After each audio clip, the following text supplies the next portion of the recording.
A Russian court found Kremlin critic Alexei Navalny guilty of large-scale fraud and contempt of court on Tuesday.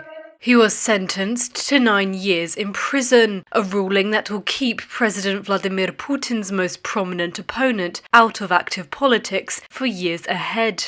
Navalny had pled not guilty. He has dismissed the charges as being politically motivated.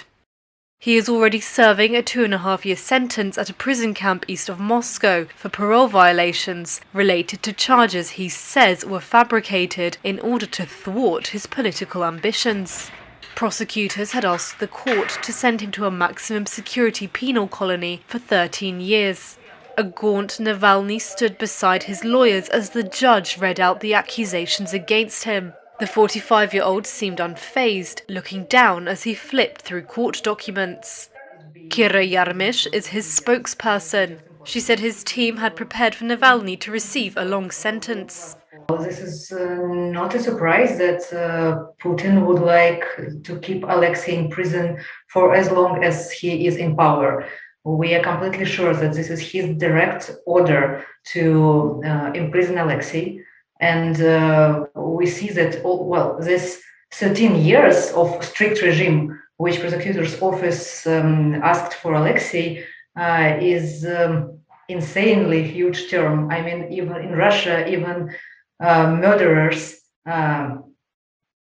get in average about 7 years. And so 13 years for so-called economic crime is just too huge.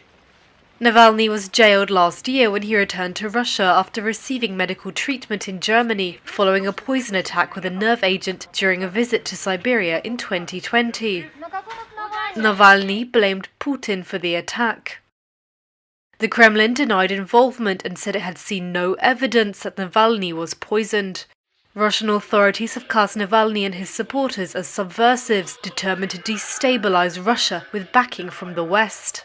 Navalny's opposition movement has been labeled extremist and shut down, although his supporters continue to express their political stance, including their opposition to Moscow's military intervention in Ukraine, on social media.